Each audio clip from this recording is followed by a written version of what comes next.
Hello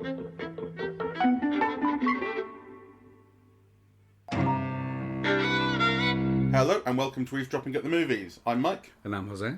And today we've been to the Mockingbird to see Riefenstahl. Yes. A documentary directed by Andres Veiel, or Veiel, V-E-I-E-L, a German director, playwright, theatre director. I didn't know him. And the film is primarily German language. It's built out of archive footage, clips of Riefenstahl's work. So famously, she directed films for the Nazi regime in the 1930s, most notably Triumph of the Will, which was about the Nuremberg rallies, and Olympia, which was about the 36 Olympics. It's built out of footage of those, and a lot of interviews, home footage, things like that from her later years. She lived to the age of 101, dying in 2003. And apart from a period of sort of house arrest after the war, which didn't last very long, she was essentially exonerated in a way that, you know, all the kind of top-ranking Nazis weren't, because she didn't carry a Nazi party membership card. She, you know, was kind of an independent director, but, you know, her association with the Nazi party and with Hitler in particular is very well known. It's not like it was being hidden. And she talked about it throughout the rest of her life, and the film shows her kind of writing and rewriting her memoirs and wanting to talk about her association with Hitler, but deny knowledge of what was going on and that sort of thing. I mean, you know, on one hand, I'm very sympathetic to her. Yeah, or, you know, kind of what you're saying is, well, I'm reading into it, but, you know, the impression that I get is that you think she didn't receive a sufficient sentence. And I think, you know, she was a fellow traveler, she wasn't a member of the Nazi party, etc. What the question that the film asks, and the answers, right, because, you know, her archive has been opened up, it allows different kinds of information. The question is, was she a Nazi? Yes, the film says. Was she responsible for the murder of Jews? Inadvertently, she was, while shooting this film, where she said, get rid of these people. The film talks about not just in the general sense of her providing propaganda for the Nazi regime, but also specifically an event in which she was filming in the real world. The Polish front. Yeah, on the Polish front, and said, those Jewish sort of beggars and people scrounging around in the back, we can't have them, get rid of them. And they were not just got rid of from the scene, they were got rid of and murdered. Yeah, they were shot. So the film is very categoric about that. And actually, it raises really, really interesting questions. First of all, I think we should say that she was a very big star in the late silent period, early sound period in German cinema. She directed two of the most famous documentaries ever, which you already mentioned, Triumph of the Will and Olympia. But I think it's hard to overstate how significant those films were, you know, to 20th century visual culture in general, actually, but, you know, specifically cinema. I think the very first film course that I took, you know, as an option as an undergraduate, showed that film, and kind of subsequently, when I've taught film history, I have also shown that film, and it raises, like, you know, really interesting questions of aesthetics versus politics.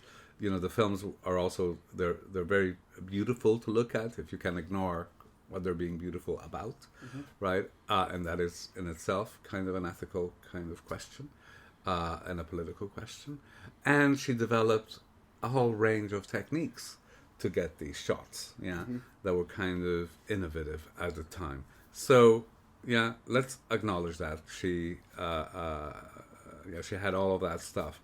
I think the key thing for me watching this film is and it doesn't just apply to her. I think it's a current question to everybody, you know. And I think, again, I'm applying this to the Trump administration, and I'm applying this to Israel.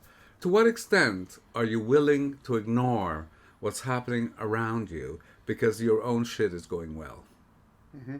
Because I think that's the central thing, isn't it? I mean, you know, kind of nowhere in the film does she say, oh, like, you know, kind of, I arranged to have that person kind of killed, or I took over his property or whatever because I didn't like the look of him, right? But on the one hand, she was benefiting from all of those people kind of disappearing and, you know, from her ties to the regime, So she did know what was going on, the film tells us, Yeah, and she continued to benefit, and she continued to deny because, you know, her denials are some of the more interesting aspects of the film. Maybe just because they're also about conflict, and conflict just in the moment is interesting. She's talking on TV talk shows, and she's speaking to producers on the phone. They have all these recordings that she kept of that, where she's engaging in these strenuous denials about what she knew, and it really has the feel of a woman who believes her own bullshit. Yes, you know, it doesn't sound like lying. It sounds like I believe I never. I've made myself believe it somehow, or I kind of believed it almost at the time. Even I was ignoring it even then. But there's that outburst, where she says, you know, you can't tell what you're thinking because you'd be destroyed. Yeah. People who tell you can't tell the truth. But basically, like Leni Riefenstahl in a very early rallying cry against cancel culture. If you tell the truth, you get destroyed. And it's like and you know, and there's all of these offcuts of, you know, a lot of documentary footage that people were shooting interviews with her, but we see the before and after of the shooting, and you know, this is stuff that wasn't supposed to go out and never did go out. We're just seeing it now from archive. Yeah. And again, another interesting moment is where she says, well, the really terrible times only happened after the war. And you think, for who? Right? Yeah. So that continues that sense of denial, or of having blinkers on, or of being so selfish, and so self-involved. Because I think that might be something that could be said in her defense, right? I mean, she is kind of so selfish and so self-involved and so bossy and so concerned with herself and her image as an icon, you know, and her place that she is not seeing anything else, right? You know, I got the impression that she wasn't very bright. Oh no, that's what a lot of that denial and that kind of thing came across as, is not a stupid person, but someone who wasn't trying to make an argument. It was just kind of flat out, no, I'm not that clever. For instance, at one point, she talks about, she's constantly kind of saying, I was just following orders. It's not quite, I was just following orders. She doesn't say in those words, I was just following orders. But it's, you know, I was given an order, I was given a commission to make this film. And she doesn't, it comes across as stupidity that she doesn't acknowledge that the film she was making thoroughly intersected with politics. Yeah. She sees them as separate. She says there was nothing political in these films, that sort of thing. Yeah. And that plays as stupidity. And at one point she says... I don't believe... I mean, you know, kind of, that is absurd. Yeah. You know, she knows very well... And at one point she says, had Stalin given me a commission, I'd have made a film for Stalin. And you're going like, really? You know, but then she doesn't also then say something like, the filmmakers who made films in the communist regime in Russia... that you're not talking about them the same way you're talking about me. It doesn't occur to her to make that kind of argument. You know. Well, I see her as, you know, supremely intelligent, though, you know, clearly not an intellectual. Though it's worth pointing out, you know, that first film that she directed, The Blue Light, I mean, you know, it was written by Bela Balázs, who was kind of one of the great film theorists. So she obviously hung out, you know, with intellectuals and so on before, you know, they were all expulsed from Germany or removed. And you have to be a clever person to do what she did. I mean, you know... a certain type of clever, sure, and a kind of... I mean, to make it in that world and to... Well, as an actress and as a filmmaker and as a screenwriter and as a figure, right? So I would not... But when it comes to the defence and the control of her image and that sort of thing later on, it never went the way she wanted, ultimately. We're constantly... But it did go the way she wanted. Well, we continue to question her and call her a Nazi, and she spent the rest of her life being upset about people not seeing her the way she wanted to be seen. But on the other hand, she's someone who survived, who continued working, who continued being a figure in demand, who could charge up to 10,000 kind of marks to speak in Canada, you know, in the 60s.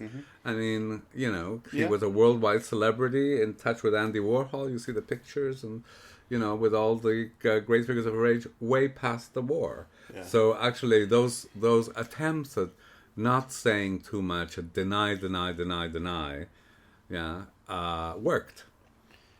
Yeah. Other people were jailed. Other people their careers were destroyed. Well, quite. She absolutely got away with it. I mean, the whole thing is you're constantly seeing her at a very old age, and you're thinking of all the people who didn't get to live that long, and you get to live in your nice mountainous cottage until the age of 101. There are two very interesting moments for me that kind of reveal a lot about her. One is that German interview where they put her against a working class woman who claims A, she did know, and B, she said no. Right? Yeah. Well, she said, the working class woman said, I would have said no had I been in your position. Yeah, but presumably she also said no to many things, yeah? Sure. I think she was involved in kind of left-wing activities, and she said other people, were sent to concentration camp in Hamburg or whatever. Yeah. But she was too German, that she was too blonde, too blue-eyed. But there was this very telling gesture when they're discussing, and Leni Riefenstahl does this thing with her hand, like, you're being too loud, or too calm down. She puts her hand down. Yeah. She takes the woman's hand and places it which down. revealed this whole class bias, right? Like, which I thought that was very telling. And the other thing is when she's filming the tribe in Africa, and she's hitting them with a stick like animals, to get kind of a particular kind of movement, really. And the whole thing with the kids, which is like she's Miss Imperialista, she comes across in that footage, actually. Yeah, well, she sets up a boxing match or wrestling fight for them. Yeah, like animals. So she's embodying and living a particular ideology in spite of her constant denials. So I think the film is very convincing in that account. To me, very resonant, with the present moment, because the film actually raises questions about complicity, deliberate or via silence, and responsibility for that complicity, which I think is kind of, a question for us all, at the moment. So I think those issues are very live. And on the other hand, I think the other things that it does also raise is, this question of artistic achievement. I mean, she is a great female filmmaker, one of the few working on that level in that period, incredibly innovative. And I have kind of, I suppose, just thinking aloud here, right? Like, I'm always a bit wary of bringing people's personal lives into their art. I remember kind of being judged at a certain period because, I love Frank Sinatra. And people say, how could you love Frank Sinatra? He's like so misogynist and this and that and a mobster. I say, well, I don't care really. I mean, in the sense that, when you listen to his music, what you see is the opposite. You see tenderness and compassion and love and sensitivity and I suppose people can point to different aspects of his life because at a certain point they say, oh, he's this great Democrat and he fights for civil rights and the most loyal friend. And for me, I suppose the thing is that you look at the work, right? What's left. The life is so impossible to judge in so many ways. But I think if you look at her work, you also see that ideology. So this is the trouble, I think, with the, I didn't think it was a very good film, mostly during watching it. I think it does contain the things that we talked about, and I think the conversation is an interesting one that it leads to. But for me, I think I thought it was a film about essentially quite an uninteresting person. I think not a completely uninteresting person, but the film didn't make her interesting. Oh, I found it. I thought she was. I think the film took her being interesting as an assumption, Well, yeah, I mean, of course it would. It's about her. It has to. It's not no, but there are some, when you think about 20th century cultural figures, I mean, there are very few people more famous than her. Well, the thing is, this isn't so much a criticism of the film in a way, because the film is called Riefenstahl. It's about Leni Riefenstahl, and I don't think she's that interesting. I'm not interested in her life. Really, very much. And I don't think the film did enough to make it very interesting. Maybe it's just not, to me. I think the most interesting thing about her is her work and is the legacy of her work. And the film, you've mentioned that, but I don't think the film talks about it at all. If you think about, we see the shots those shots from Triumph of the Will that you talk about, them, they must be the things you were teaching, right? Like the artistic legacy of these shots and the cultural legacy of these shots and how we see them recapitulated in other works down the line and how they've lasted. I think the other thing, one of the most interesting things about those films, about those shots in particular, is that they provide a continuing impression, a continuing feeling that shapes our image of the Nazi regime. Of course. Right? Like, it's, the Nazi regime can be messy, and there was infighting, and it was, Bolshevik, well, maybe not Bolshevik, but... Actually, there are two images, and I think it's worth mentioning, that frame our visual understanding of the Nazis. Mm-hmm. Those two Leni Riefenstahl films, and the footage of the opening of the concentration camps immediately after the war. Those two things go absolutely together. Yeah. Right. But I suppose what I'm saying is that the images that they wanted of themselves, the portrayal they wanted of themselves, which is what she provided, continues to be an association that we have with them. Sure. Right? Like, we still think of the Nazis with the 150,000 strong Nuremberg rally and all the people in formation and those giant flags with the swastika on and the marching and all the order. But, and like, that is an image that they want to present us, and that lasts 100 years on. That lasts. I agree, but I want to insist on this because I think it's important, right? Because those images that you're talking about that kind of visualize the Nazi regime for us are the images that contemporary Nazis aspire to. Yes, yeah. Right? So they have that, and what they want to deny is the other images. Yeah, that for most of the last century were coupled with that. Yeah, one was the result of the other. Yeah.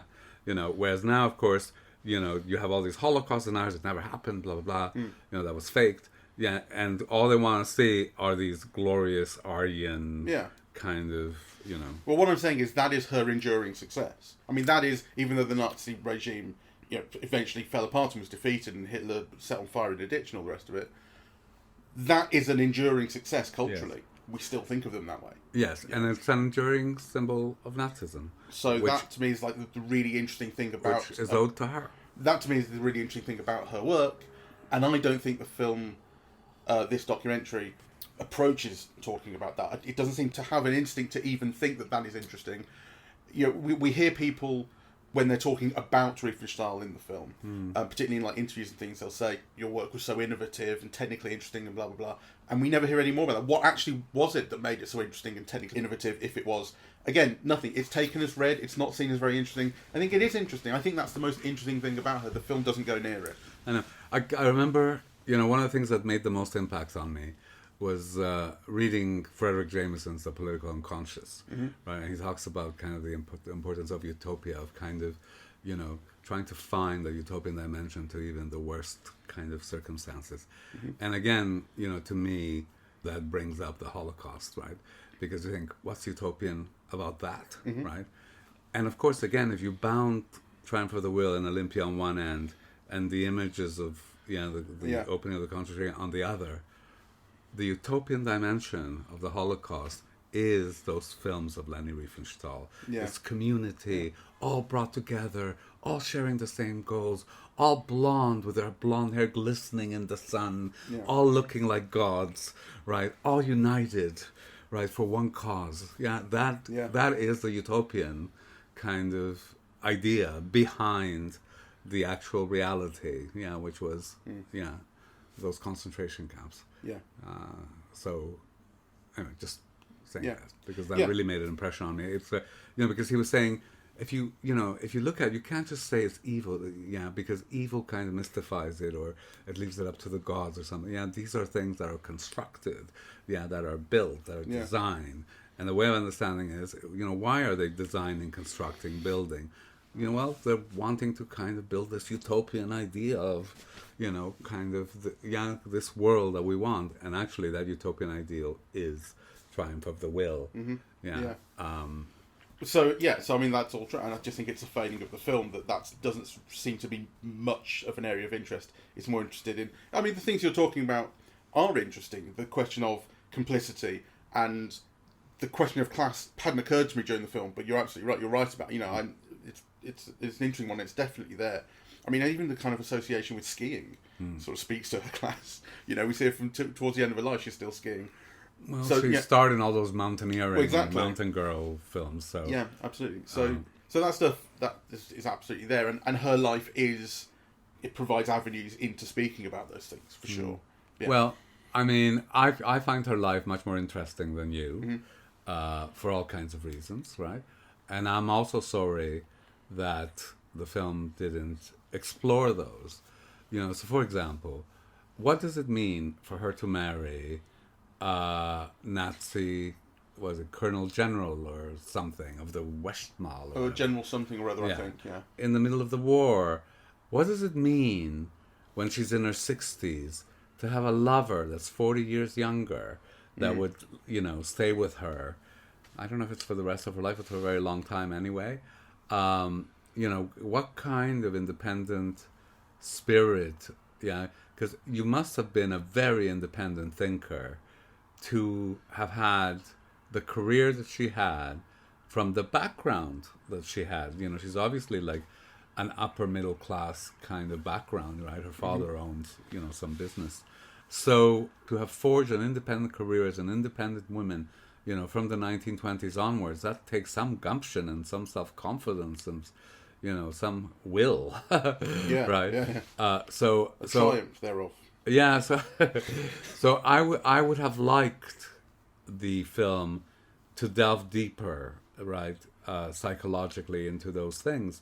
But I guess maybe that's a sign of how rich the life was, that you can only touch on all of those things, right? I mean, you know, I myself was waiting, because to me, what she was famous for, not really being an expert on her in any way, was, you know, the mountain films, the Triumph of the Will and Olympia, the documentaries, and then her work, her famous photographs of that tribe in Africa, right? So, you know, I was thinking, when is the film going to get to that, or is it going to ignore that? And it doesn't go, well, that's not fair. I was going to say, it doesn't go into that with any depth. And yet, I'm thinking aloud that there are moments in the film that do resonate and that do amount to a critique. Yeah, kind of little things that we've mentioned, right? Kind of gestures, the way that she positions herself, the way that she throws candy, you know, at the children as if she's some imperial kind of goddess, right? I mean, all of those things, you don't have to, you know, have a voiceover to explain them, to feel them and to see them if you, if you're open to it. Yeah. I think importantly, the film shows her as a liar, right?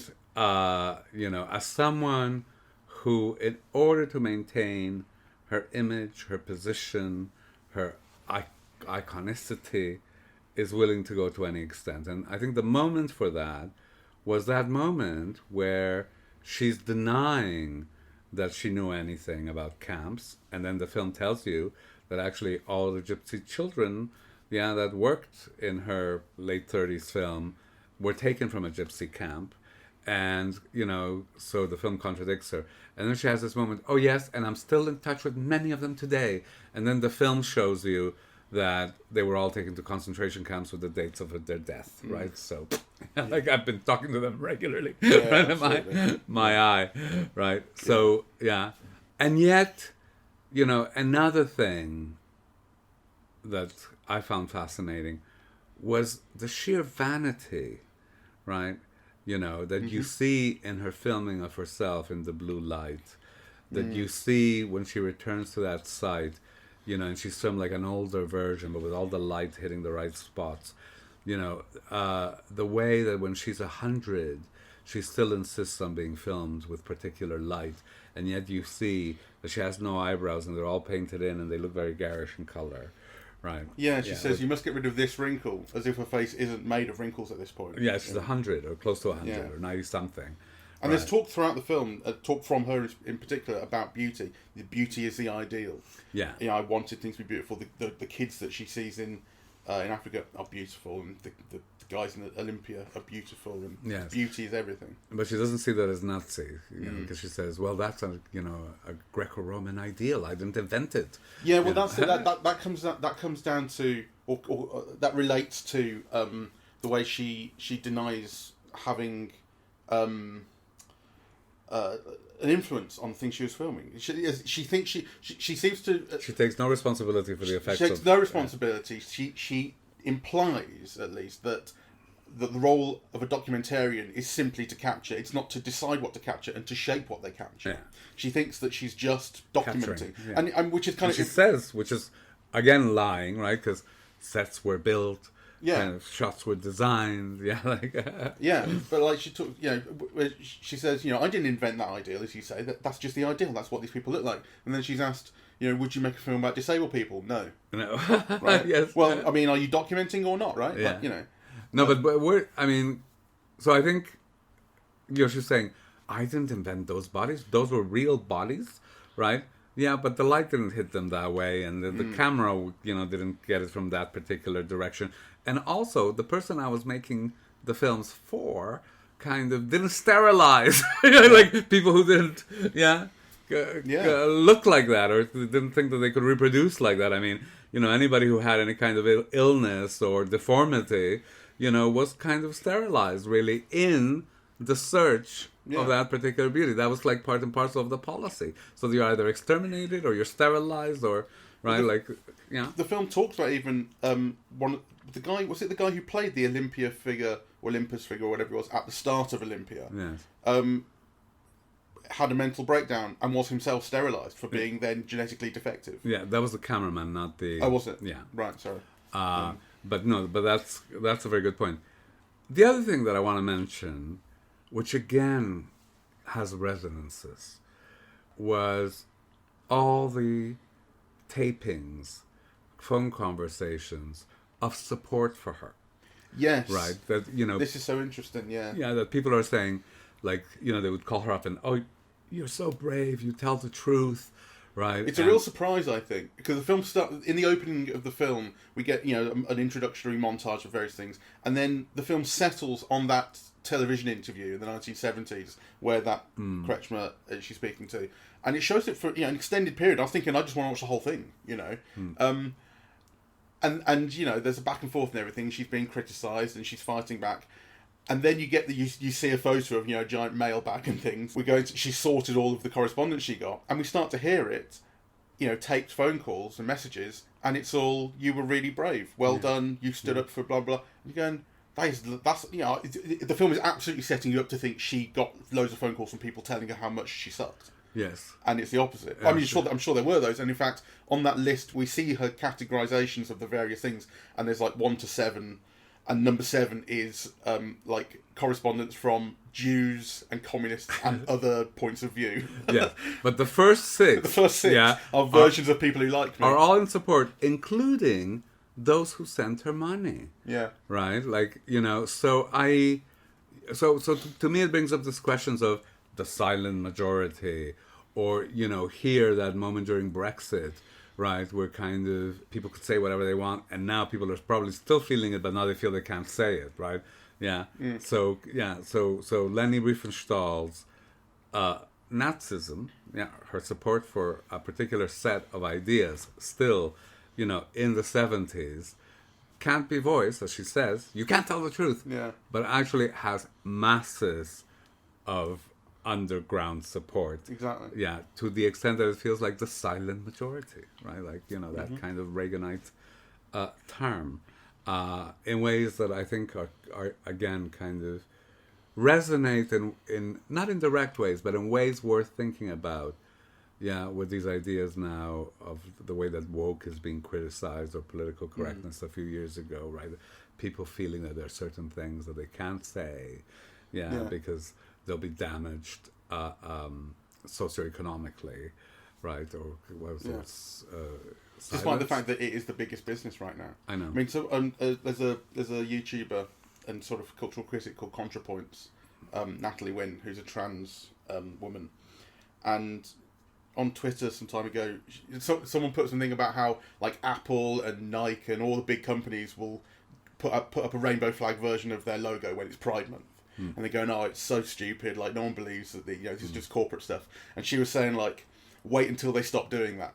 Because that show you where the money is. At the moment, they're doing it because that's what's popular, right? And at least it's popular. When they stop doing it, that's when you really need to worry. Yeah. And because that's when, the right wing, the alt-right, the anti-work, all those terms, that's when those people have taken over. And that's what's been starting to happen more recently. Yeah, for sure. It's happening now. Right. So anyway, I think it's a really interesting documentary for all of those reasons. And actually just, an archive opens up. Yeah, new questions are asked, other questions are answered, new questions are thrown up as a result of it. And ones that I think resonate very deeply to me about our current circumstances, with what we see as the United States kind of move into an authoritarian state. It's all, they're playing by that handbook, right? Well, in some ways, they've never really been that far away. I mean, I was reading someone saying, this might be an exaggeration, but I was reading just someone saying the other day that had Roosevelt not been in charge in the 30s and 40s, then America might have got involved in the war on the Axis side, Well, that's strange. I mean, there was a huge amount of support, right, for Hitler and Mussolini in the United States in the 1930s. Yeah. So it's probably, right. I mean, it is an exaggeration, but there was that strain.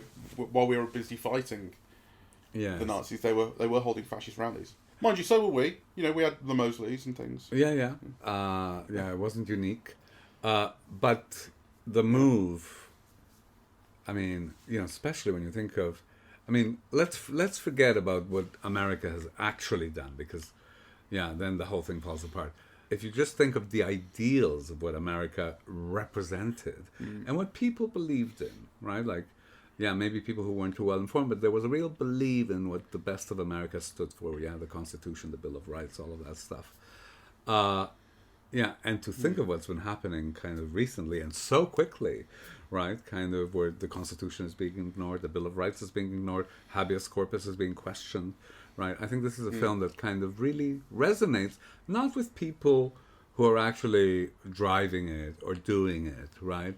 But with the complicity and silence and self-interest of the others, that idea, it's not about me and I can profit from this and who cares about that, right? I think the film does raise those questions for me. Yeah. About Riefenstahl.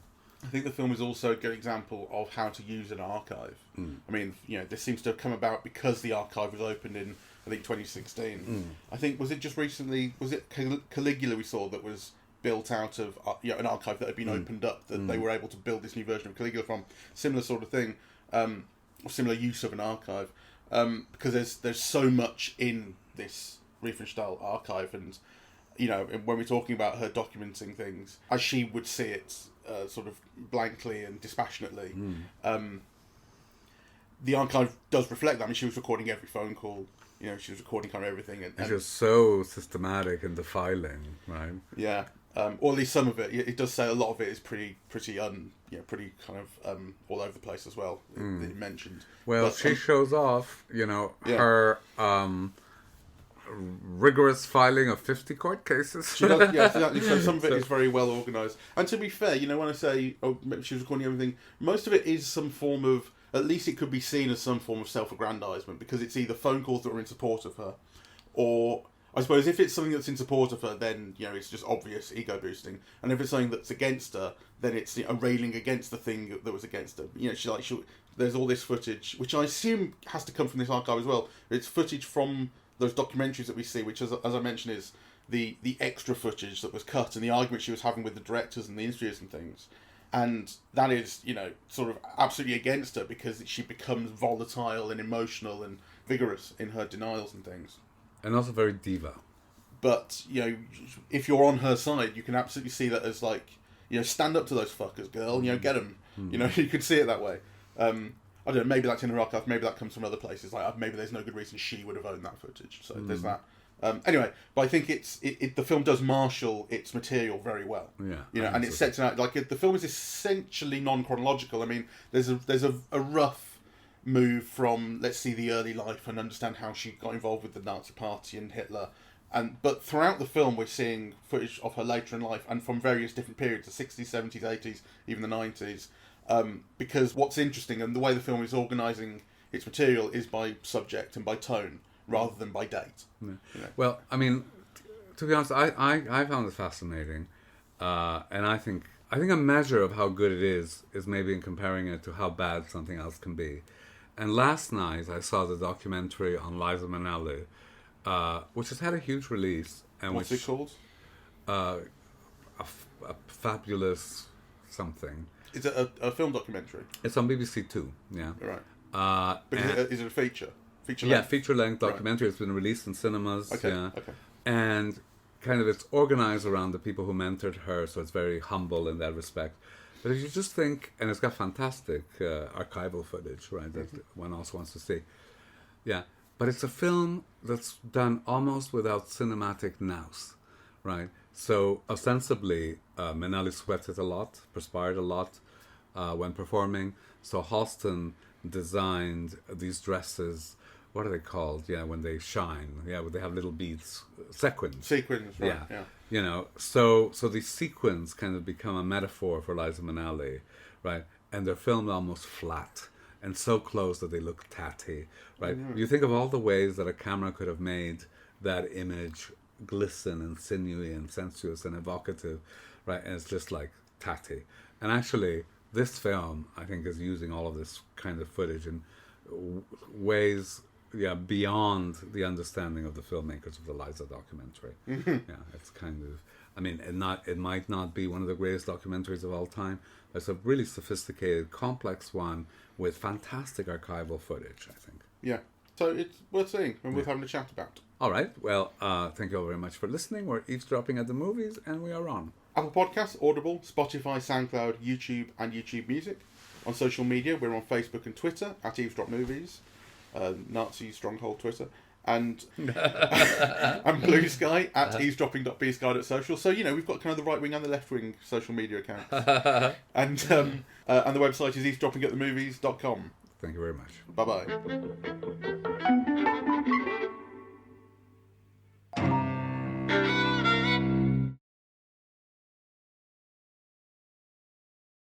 Give me a minute because I will say the title of the so Liza, a truly terrific, absolutely true story. Sounds pretty good. The best thing about it is that image. It's a Warhol image. All right, good. I know when you said she's hanging out with Warhol in the film, I thought, as a in support of the idea that she was an icon, yes, absolutely. But in support of the idea that she was like sort of going well, like I mean, he would have hung out with Charles Manson, who wouldn't have hung out? Well, he would have, but only if Charles Manson was famous in the newspapers, culturally relevant. He only hung out with famous people. Yeah, I know. Yeah, so he wouldn't have hung out with Leni Riefenstahl if. I know. If she was a nobody, and I was just trying to argue that she is one of the most famous. Well, yeah, but I think at the time you were trying to argue that her career was continued to go really well after the war. Well, not that her career continued to go, but she continued to be of cultural relevance. Well, she did, certainly. Yeah. So, and otherwise, Warhol wouldn't have. We've all stopped calling her Leni von Riefenstahl as well. I mean, was she a von? Well, I don't think she was, but I think she may have made that an affectation, and I think for a long time people did call her that, but but there's no mention of it in this film. I always knew her as Leni Riefenstahl. We do seem to have got over it to whatever extent that was a thing. Yeah. We didn't talk also about because she was great rivals with Dietrich. Well, the film doesn't talk about that either. No. There's this thing about how she was cast. Dietrich was cast in The Blue Angel, which we saw, ahead of Riefenstahl, and then you can sort of to a degree, track the difference in their careers because with Dietrich going to Hollywood and becoming the most famous anti-Nazi person, or the face of anti-Nazism in Hollywood. I'm sure there were many anti-Nazis and many famous ones, but because she was German, she really became that face of it, right? As opposed to Leni Riefenstahl, who was the face of Nazism in many ways, right? Yeah. Yeah. But I mean, maybe there is in a 2-hour documentary. Maybe there is just too much to add in a point. Yeah, I think, and it would be you'd have to do a lot of time to that. I think, and it would make it more showbizy. Yeah. Rather than I think that's a smart decision. To be fair. Yeah, I think so too.